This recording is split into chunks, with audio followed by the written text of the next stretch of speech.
Good morning, replay viewers and web viewers and whoever hops on Thanksgiving. Hey there. Hi. I had to wait for Sarah to end her broadcast because I certainly don't want to compete with that. Hi, Nina. Happy Thanksgiving to you. Hello. Were you guys on Sarah's scope? I wasn't gonna try and compete with her, so I just waited until she was done. Happy Thanksgiving to everybody. Thank you. Hi, Catherine. Good morning. Oh, it's snowing. Oh, I have a feeling I'm gonna miss snow. What a perfect day for snow. We have bright sun. It's beautiful. It's really a beautiful day, but it doesn't really feel like Thanksgiving because Happy Gratitude Day. I've spent the last 25 years of Thanksgivings in pretty much in Colorado. Hey, Tanya. So it's warmer. It feels wrong that Thanksgiving should be so warm. I've forgotten what it's like in the South. So, okay, kiss, kiss, hug, hug to you too. Enjoy your company. Snow. Hi. Tanya, you grew up with snow, didn't you? Didn't you have snow? It's snowing in Colorado, and it feels weird to me to not have snow. High of 61, yeah. It definitely feels like it's already that here. It's crazy. So, today's our Dow Day, and we're using Byron Katie's book, and if you don't know who I am and you're watching Thanksgiving replays out of boredom, my name is Michelle Wolf. You can find me at Caddyshack Designs. Yeah, okay, good. I think we're high enough up that I know last year Ella J got snow, and I really hope that we get a little bit. I don't want a ton, just a little. At the website, caddyshackdesigns.com, you can find everything that I do, all my credentials, if that stuff matters to you. I don't think it matters a whole lot, but they're there if you want them. And I was going to talk to you real briefly about this book, which is another tool. I've been thinking about the stuff that we study and how it's really, we grasp it intellectually, I think, pretty quickly. It's harder to put it into practice, and I think that's where we need tools. And those tools change, like Byron Katie's worksheets are tools. The Sedona method is a tool. Rational emotive behavioral therapy is a tool. EMDR, EFT, all those things are tools to help us implement these things. Sometimes I think our mind just needs that. And if we have some pretty strong, convincing beliefs that what we're trying to let go of can't be let go of, then tools are helpful. Oracle cards can be tools. Mala beads are tools. And I don't think there's anything wrong with having a wide selection of tools. We have cat drama here today. It's ridiculous. And you can see my cat supplies behind me. It's not an advertisement for Blue Buffalo products or Pinnacle Food. It's just that we live in a small house, and when you buy in bulk, you run out of places to put stuff. Hi, Linda. So let's talk about our books, our regular books. And then we'll talk about how the Sedona method can be another tool for you. Hello! It must be really hot where you are. I'm a little dehydrated. I almost got myself a dehydration headache. So stupid. Okay. We'll start with this book. Nope. I decided to change that. I love my mala beads. I do. I'm wearing both of them, and I have this little mini money mala that I got from Sarah that I just love. I just love her work, and I love how these things feel. And I don't know if she has any of these left. There's an emoji mala? No way. Let me see. I couldn't even find a dang turkey emoji. I gotta tell you, emojis are not my strong suit. So let's start here. Are any of you guys Mary Oliver fans? She's a poet. She has a new book out. It's incredible. I don't know why this makes me think of Mary Oliver, but I think because she sees things as reality.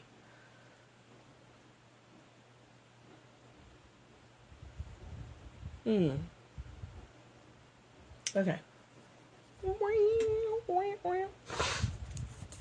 We're on chapter 11. I ain't sure about that. Chapter 11. The uses of naught. 30 spokes meet in the hub. I don't have an iPhone. Is this an iPhone thing? I have an Android. 30 spokes meet in the hub. Where the wheel isn't is where it's useful. Hollowed out clay makes a pot.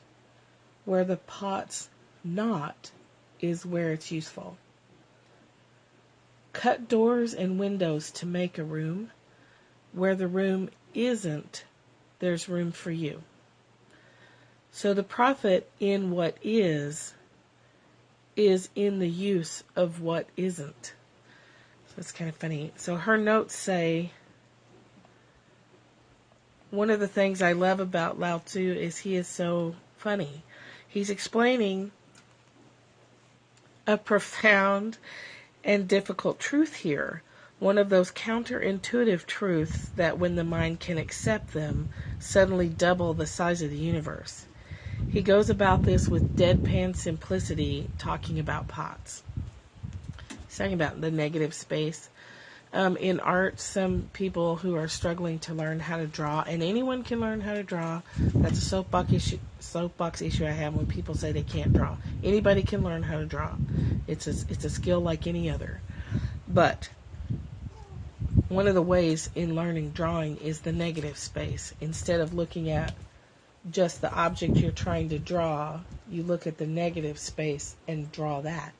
And that makes your brain go, what? And it can help you access some different things. So that's similar to what's being talked about here, is the space where there's nothing is where everything is. Excuse me. So let's see what how Stephen Mitchell words it in this version. We join spokes together in a wheel, but it is the center hole that makes the wagon move. We shape clay into a pot, but it is the emptiness inside that holds whatever we want. Yeah. You could have it if you wanted it. Oh, I'm sorry, Linda. We hammer wood for a house, but it is the inner space that makes it livable. We work with being, but non-being is what we actually use. I like the verse that says we shape clay into a pot, but it is the emptiness inside that holds whatever we want. This year, and especially since July, has been a big exercise in staying with that emptiness and that void as much as possible. And it's not easy. It's actually pretty scary sometimes, because you don't know from one day to the next really what's going to be brought. But the openness and looking at things as an adventure instead of a terrifying movie is it's life-changing. I don't even have words. Things are happening so fast that I don't really have my thoughts organized very well to share them. When I do, I probably will just share them in the Facebook group, because these scopes go. God only knows where these go. They may go nowhere. But anybody can see them, and I'm a private person to some degree, so there's some things I wouldn't want to share publicly. But let me just say this, that whatever tools you have available to you, when you use them, actually put them into play every single day without fail, when you don't let yourself off the hook, things change, and they can't not change.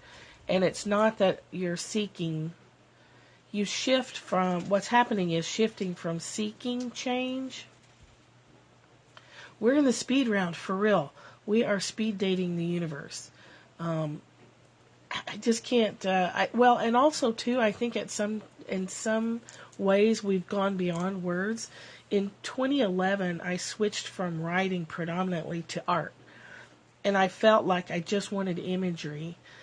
And I just wanted to capture things in a picture form instead of word form, because words are my strength. Words are very easy for me. And I love words. I would never give them up. But I wanted art as something beyond, to try and get the things that are beyond words. And I kind of feel like that's what's happening in my life, and I know for several of you, your lives, that we've just gone to a place where we're kind of beyond words.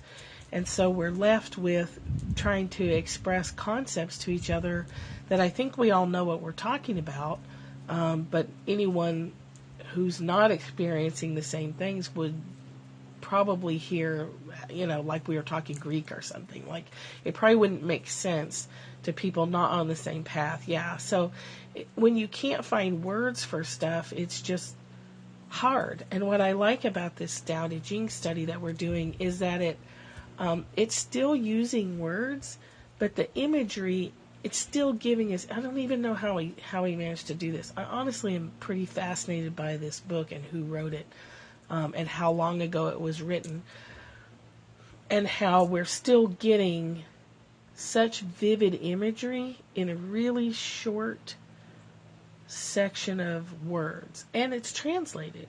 So, and it's been multiply translated. I mean, we're reading multiple translations now, just two, but there's right. It uses words to tell us that there's no words. So we all know what a clay pot looks like. So it's these universal images. You could go anywhere in the world and talk about a pot, because everybody knows what a pot is, because if nothing else, we use it to carry water and to cook food or to store food. Those universal images it's just so profound to me that this text captures universal images that stand the test of time, that will always be universal, with this little bitty gathering of language.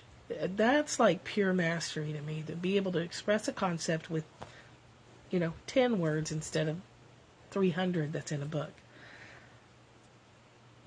So, if you're not used to gathering imagery from words, I think it could be a challenge. But I also think that the whole system is a challenge sometimes. So I like where we're going. I think all of us are going there, where we're just letting go rather than working so damn hard. Or just stepping back. The Untethered Soul is a really good book if you want to read a book by Michael Singer, who talks about just stepping back, like not engaging anymore, just taking a step back from it, like just soaking in the imagery of a clay pot and contemplating the emptiness and what that means. And the image of a house. They're insisting on conversation. How rude, Linda. Don't they know that you're our priority and that we're your priority? Oh, a camera. Where'd that come from? Love you too. Happy Thanksgiving. Happy Gratitude Day.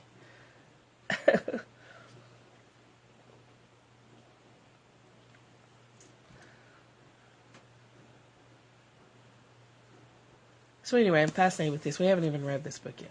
This part yet. Oh, what I was saying is, you do this. Okay, good. It's a really good book. Bye.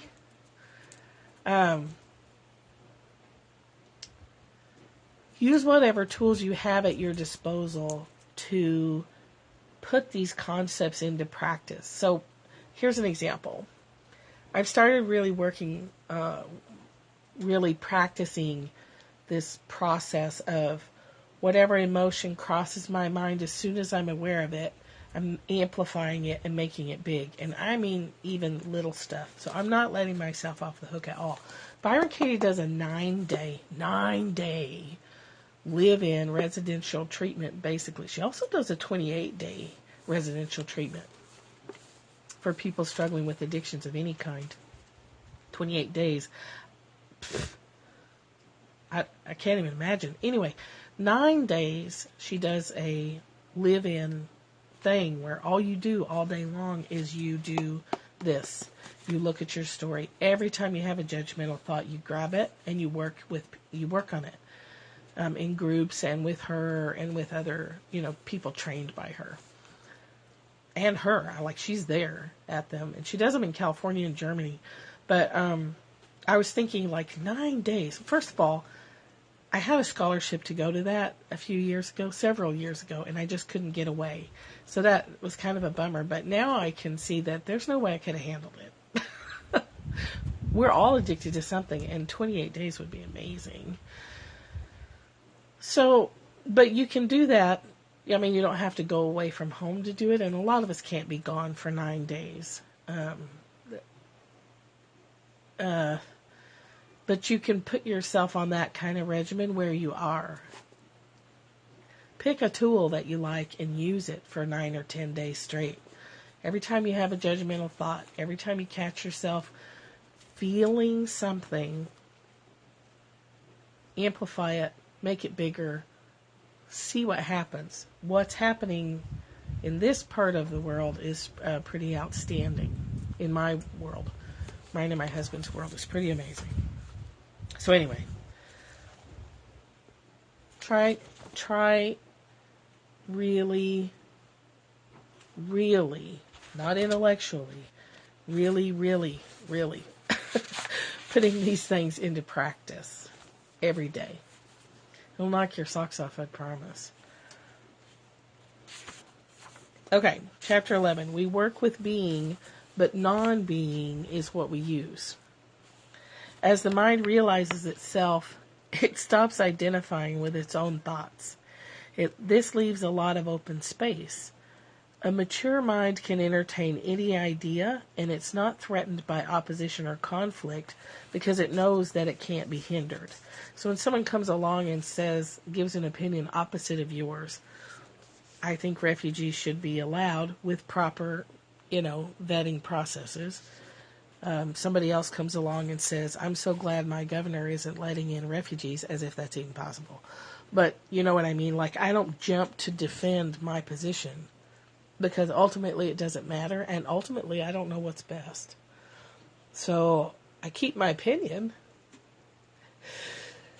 Phew! Oof. Excuse me. I keep my opinion, and I don't need to defend it because why? It's going to happen the way it's going to happen. And I hold what I want. I hold what I think is best. Thank you. With the knowledge that I really don't know what's best. So, who's that jumping around? Tonka. When it has no position, it's a challenge, Tanya. It really is. It's a challenge. It is, let's say this, it's a great opportunity to put this stuff into action. Yes, sure it is, because we get triggered all day long. So every time you get triggered, if you go back to this and go back to it and go back to it and go back to it all day long, it does eventually start to shift. There's never anything to lose because there's no thing that exists in the first place. There's never anything to lose because there's no thing that exists in the first place. Laughter pours out of it and tears of gratitude from the experience of its own nature. Everything appears to come into me. I watch and witness what comes out of me. I'm the center of everything. We are that hub. We are the center of the wheel. We are the emptiness inside the pot. I hear opinions and concepts, and because there's no I to identify as, I take it all in as being, and everything that comes out of the experience has been bathed in non-being, has been deleted and put out again.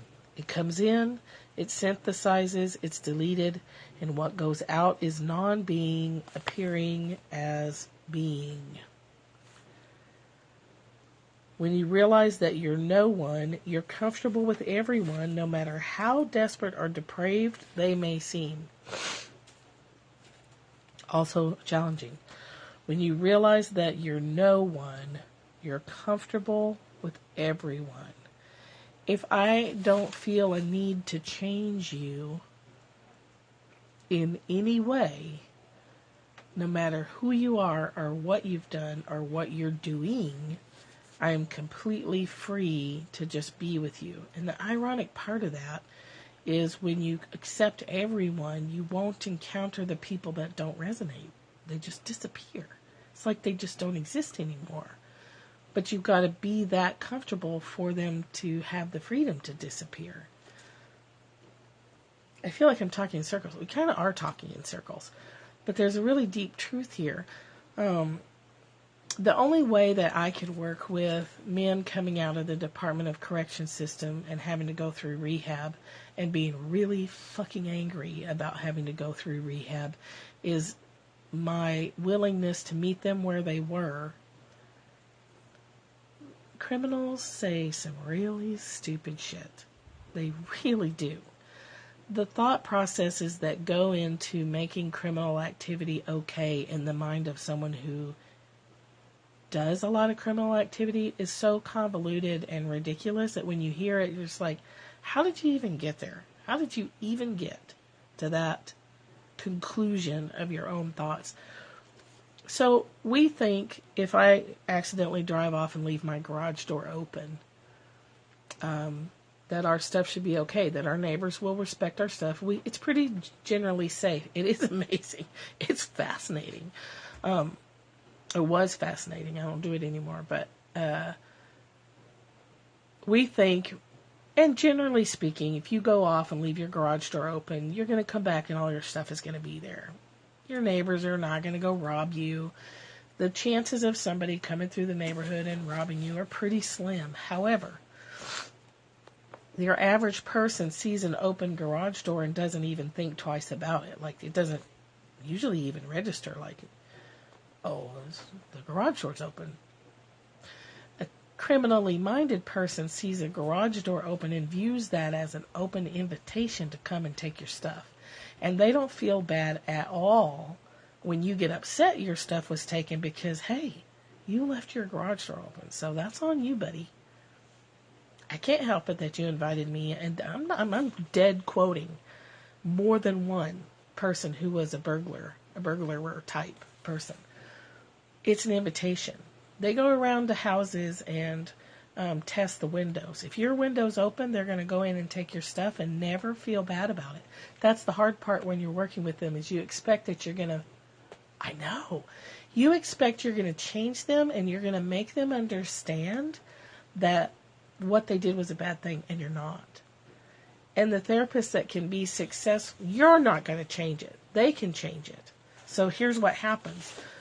When you go work with someone with these backwards thought patterns and you have a hidden agenda of changing them, they will not change ever. Successful therapists and counselors who work with them go in with the understanding that they may never change.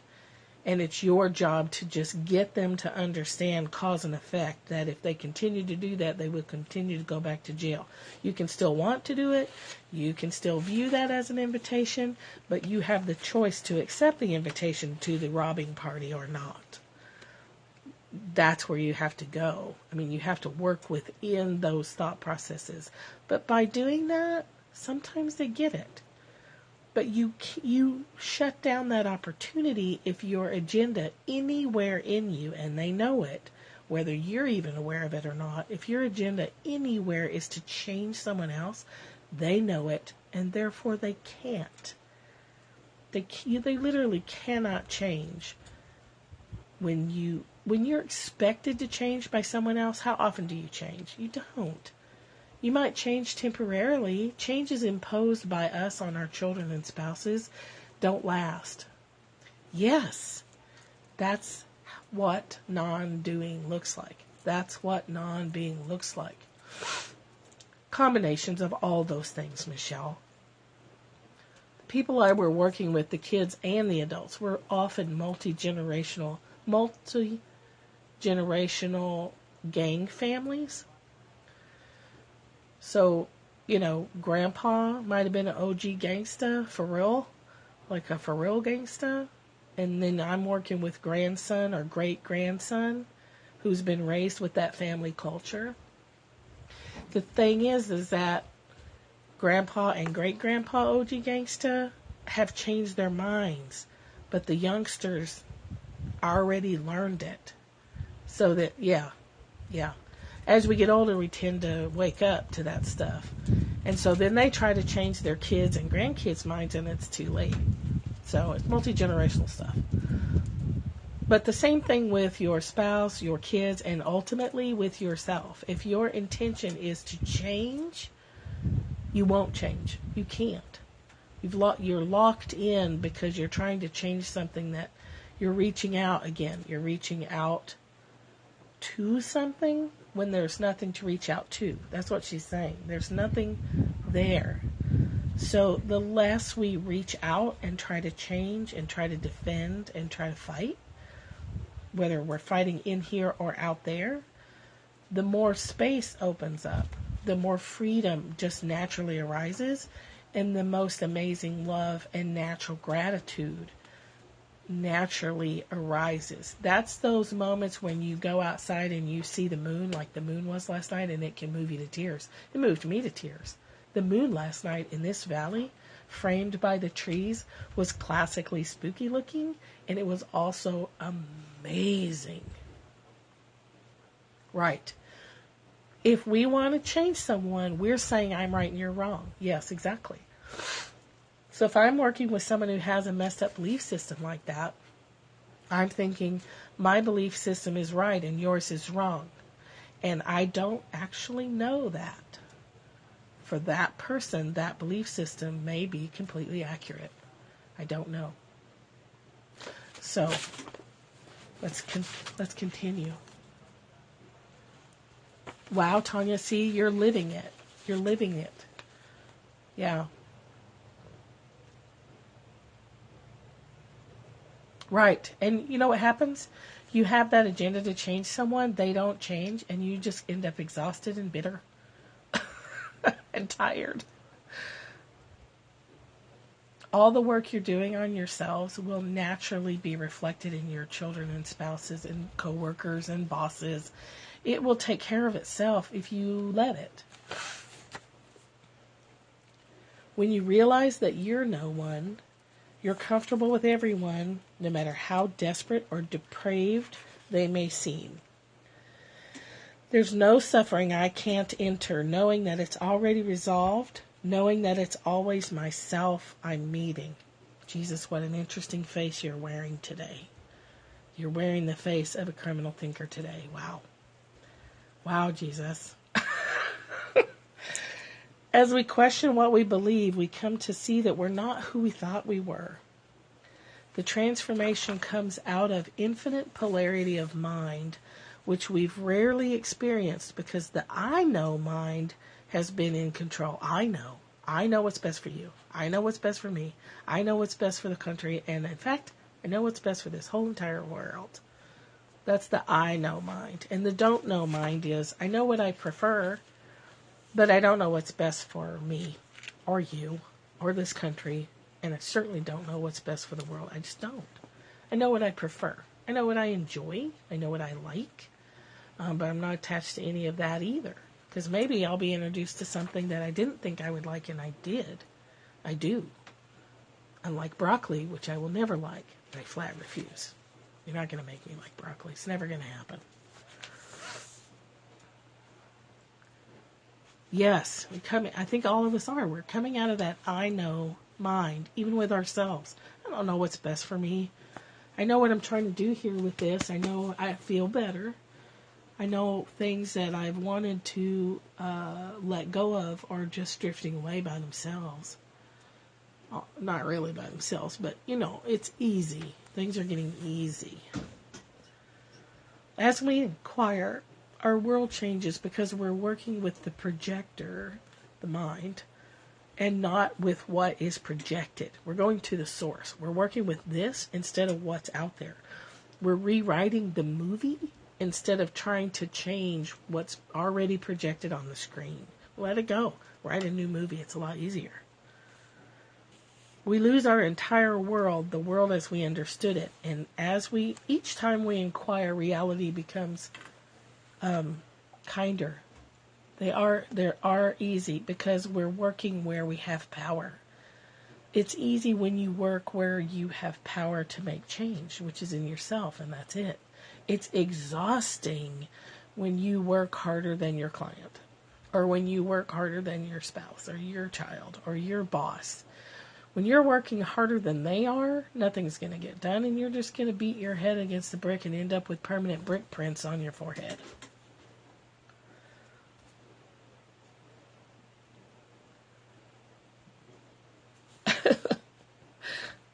We'll make a bumper sticker. The neutral part of the mind offers the confused, stuck, I know part of the mind an option to reach for sanity. I'm totally paraphrasing here. The neutral part doesn't have a motive or desire. The inside of the hub of the wheel, the space inside the pot, the eye inside the hurricane doesn't have a motive, doesn't have a desire.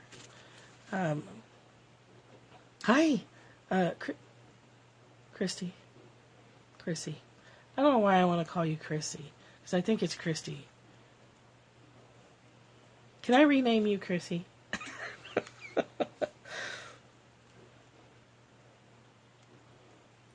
As the I know mind is educated, it dissolves into the polarity of wisdom. Kristen. Chrissy. Okay. Excellent. Some people call me Space Cowboy. Or Gangster of Love. Whatever. How many of you just got that reference? It's not a fight against what is. It's a fight when you're working against what's out there, not within. Some people call me Maurice. Oh, my voice is not going to make the electric guitar sound. It's because we're old. We're not old. Oh, hilarious. It's so funny.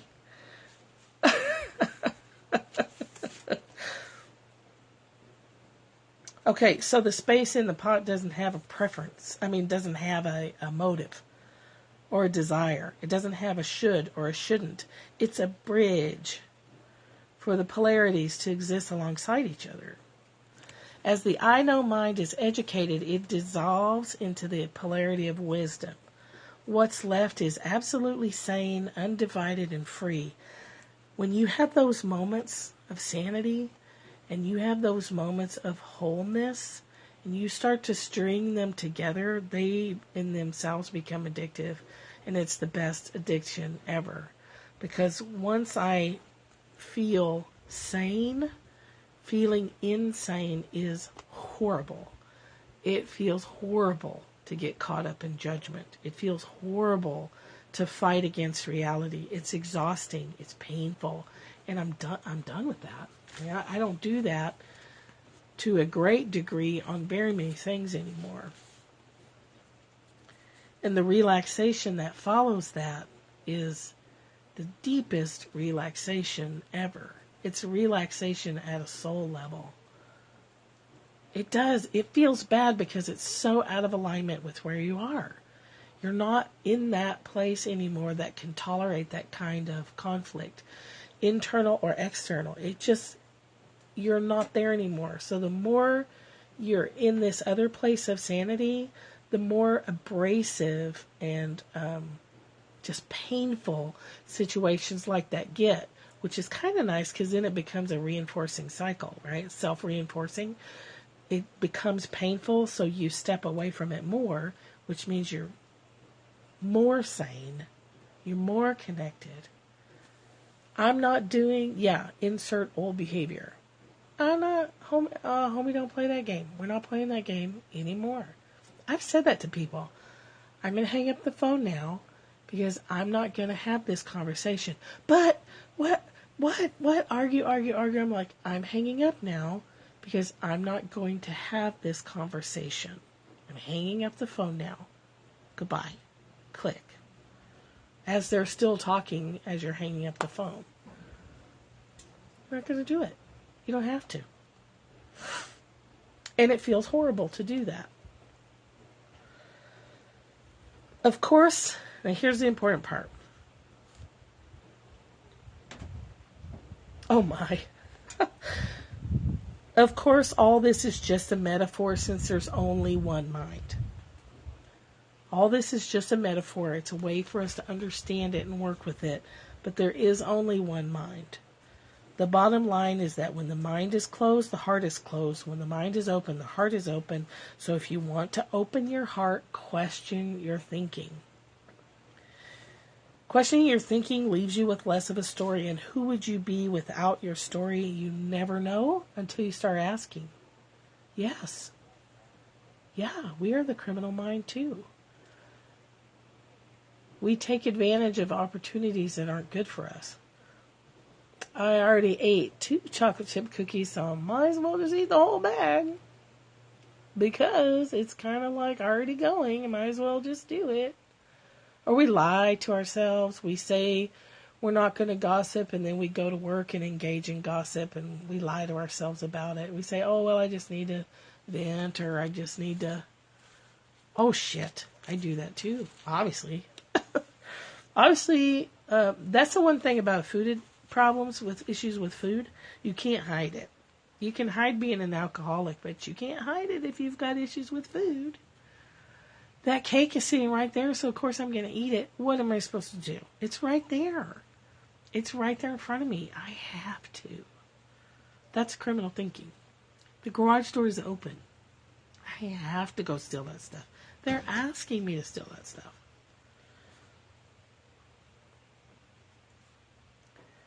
Every story leads you away from you. It's not going to eat itself.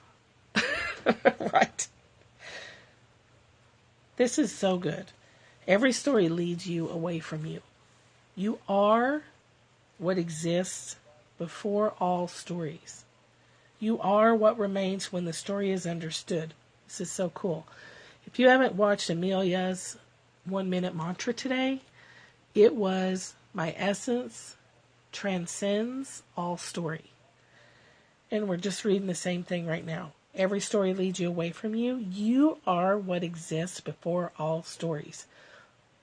I hope she watches my replay. I don't think she usually does. But it's perfect timing for this. My essence transcends all story. That was her 1 minute mantra today. I loved it. I should write it down. We should write that down. My essence transcends all stories. My essence transcends. Because without, I do too, I love her. Without the story, that's the space within the pot. That's the hub within, the space within the hub of the wheel. That's the being, non-being thing. Everything is perfect just the way it is. And listen, hope and faith are not needed anymore. Earth turned out to be the heaven I was longing for. There's such abundance here, now and always. There's a table, there's a floor, there's a rug, there's a window, there's a sky. I could go on and on celebrating the world I live in. It would take a lifetime to describe this moment, this now, which doesn't even exist except as my story. And isn't it fine?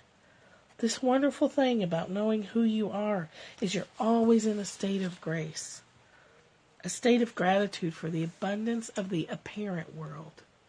I overflow with the splendor, the generosity of it all, and I didn't do anything for it but notice. I didn't earn the full moon. I didn't earn this forest. I didn't work for it. I didn't go out and create seeds that grew into trees. That I didn't push the earth up myself that created mountains. I didn't do anything for it but notice, and then you're struck. You're struck to the heart. You're struck to the core of your soul with the amazing things that are all around you when you just have a moment of waking up. It just hits you. And usually people cry. I cry. I cry a lot when that happens. Because it's like, oh my gosh, wow, I'm awake. Then I fall asleep again. Then I wake up again. Did you hear that gunshot? There's a lot of hunting in the valley this week. I overflow with the splendor, the generosity of it all. It's a gift. And I didn't do anything for it. The litmus test for self-realization is a constant... it's not turkey season, it's deer. The turkeys get it in March. So they've got a few months. Yeah. There's an honesty to hunting. If you're going to eat meat, there's an honesty there. Not trophy hunting. I don't believe in that, but yeah. The litmus test for self-realization is a constant state of gratitude. This gratitude is not something you can look for or find. It comes from another direction and it takes you over completely. It's so vast it can't be dimmed or overlaid. The short version of all this would be mind in love with itself instead of mind at war with itself, mind attacking itself, mind spinning tales and telling stories of trauma and tragedy to itself. Yes. Yes, there's a difference there if you are using it to sustain your own life or using it to sustain your big fat ego. Or your small penis, depending on how you look at it. Bye, Chrissy. Enjoy your day. Right? But I'm not judging. We're not judging him. That person with the small penis who has to make up for it with a giant truck and lots of deer antlers on the wall. We're not judging them. They can't help it. Right? We don't know for sure. So here's so how that could play out is Mr. Antler Collector could wake up one day and look at the sheer volume of what he's done and have a moment of awakening. We just don't know. We just don't know. It's all okay. Mind in love with itself is the total acceptance and consumption of itself reflected back at the same moment in the central place that is like fusion. The last line of this paragraph is just brilliant. When you live your life from gratitude, you've come home. When you live your life from that place of gratitude, you've come home.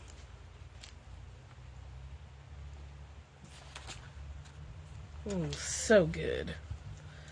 So good. Earth turned out to be the heaven I was longing for. What you're yearning for is right here, right now. That deepest yearning of your heart and soul is available to you right now, wherever you're at. It's so good. And then the Sedona method is a tool of accessing that. It's another way to dismantle your storytelling. Let me just real quick. It has you ask of it. The Sedona method is a good tool for learning to stop trying to change stuff.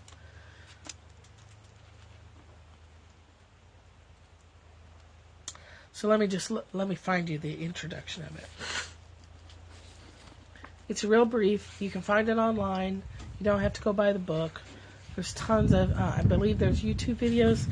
Hale Dwoskin is the author. I'm pretty sure there's YouTube videos available of this in action, and there has to be. YouTube has everything. And then the SedonaMethod.com, I think, or SedonaPress.com. Okay, let me take all this back.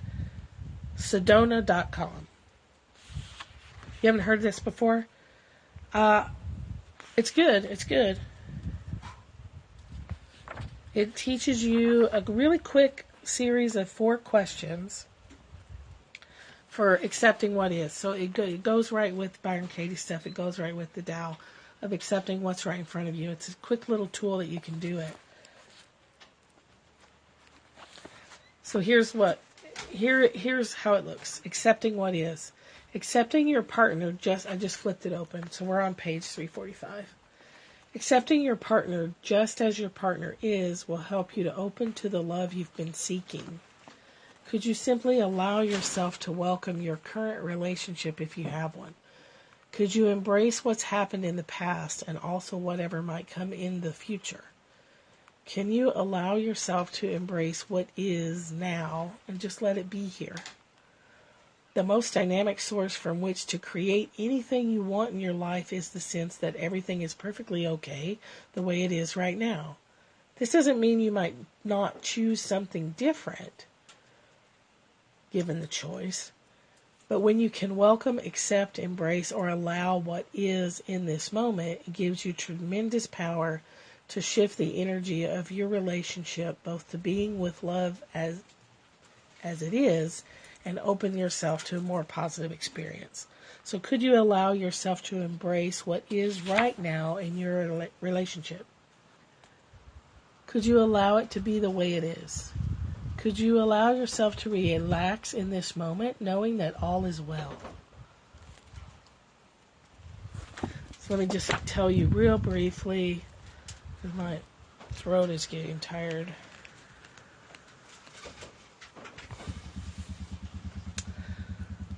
The introduction is, I wanted to see where, are you open to being truly happy? Are you willing to achieve everything you've been wanting? Just for now. You might change your mind 5 minutes for now, but can you let it be what it is just for right now? I was just trying to see if it had like a quick summary of the questions. Darn it. The problem is these things are really simple and we have to write a lot around them to make people buy the book. I'm going to let you look it up on your own.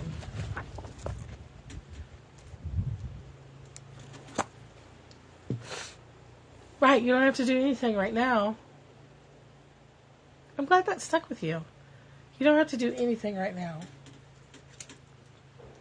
Unless you're being chased by a bear, there's nothing you need to do right now. So the Sedona method, if you're watching a tape or whatever, or listening to an audio tape, they have you take a pen and just clench it. So the pen is obviously the metaphor representative of whatever it is you're holding on to. And he has you hold this pen and think about this issue. So let's say the amount of money in the bank. Oh, good. Oh, that makes me very happy. So you're just holding it, you're just clenching it, you're just clenching it. This is the way we go through life every day, holding on, gripping tight. And then he says, could you let yourself let it go? Could you let yourself just open your hand and let it go? And it really is that simple. You're clenching on to a money story. You just wake up one day and go, I'm going to just let this go. I'm just going to drop this and step away. I'm going to step away from this crime scene that has become my war-riddled mind. I'm just going to step back. I'm just going to let go. Just for right now. When we think too far ahead, we get into anxiety. But what if this? But what if that? What if I just let go? Ah, the relief, right? Sometimes if I'm really tight on something, I'll just consciously open my hands. We clench our hands a lot without even realizing it.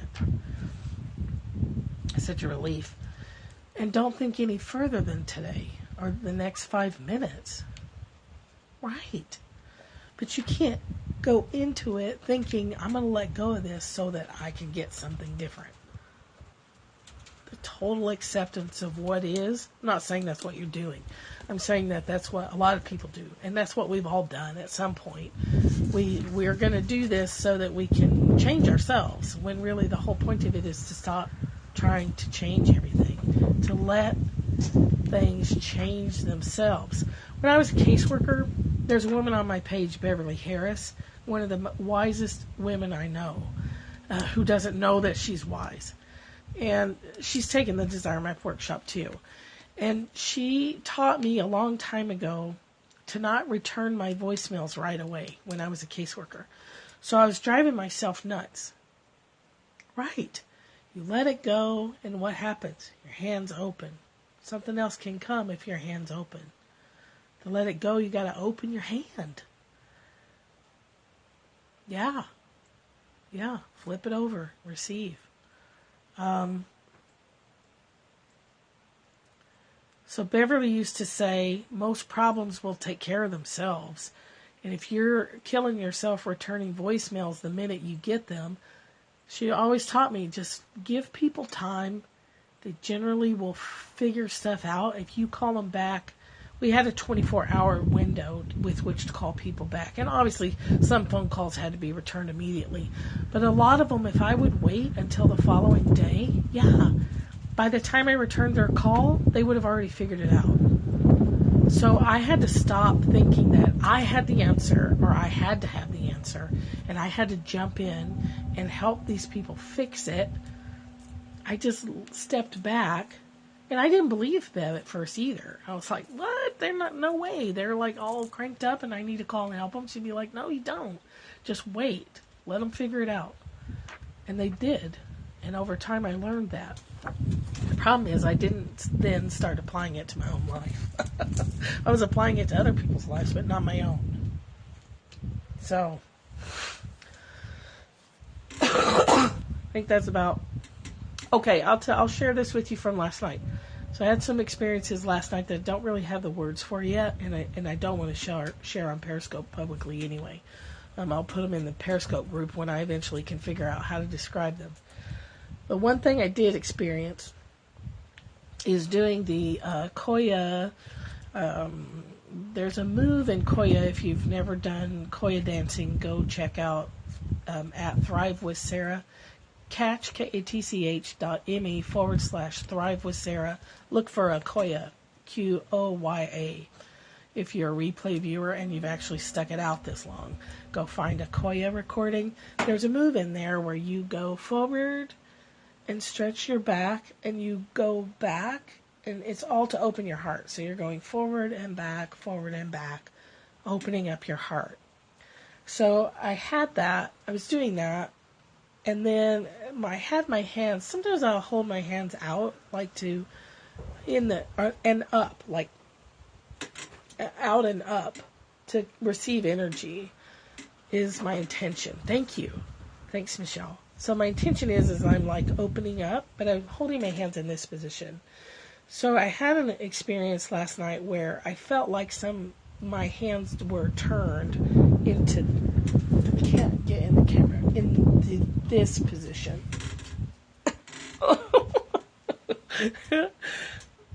So instead of this, like holding a basketball. I think that's also a Qigong movement.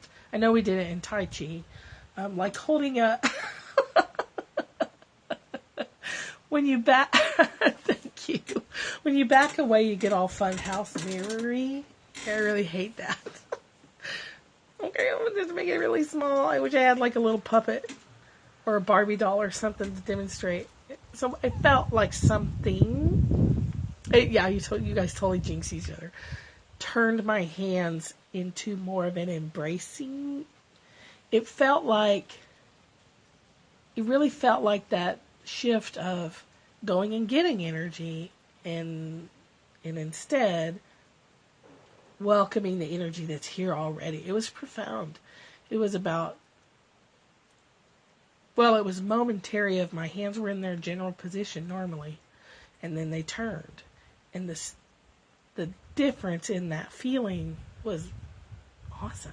I might do a private scope. I just can't explain it all right now, but I could do maybe a private scope with just a few people. It's not something that I want out. Man, I don't want all my personal stuff out there for some wackadoodle in Russia to. Well, I don't know. It just doesn't. It feels funny. A lot of the there's a lot of pervy people trolling around from Russia. I don't know what that's about. Maybe because it's so cold they don't have anything else to do. Yeah. They'll share a lot with people I know. Yeah. Yeah. But, I mean, there's things I'll never share. And there's things that I want to limit my sharing of. But practice with that. I don't know if you're a hand holder, a hand holder upper kind of person. What does somebody call that? The rock star Jesus pose, where your hands are out, and up. But it wasn't out and up. It wasn't out and up. It was in. Like holding a baby, I guess. Or like holding a pumpkin. Or a exercise ball. That would be it. If you picked up an exercise ball, you know how big around they are? And you're like holding this big container. You guys get it. I know you know what I'm talking about. Hey, we're just wrapping up. You can watch the replay if you'd like. It's pretty long. Perfect. Yes, Michelle, holding sacred space. It definitely felt like that. Like holding a gravy hearts. Well, that's perfect for a turkey day.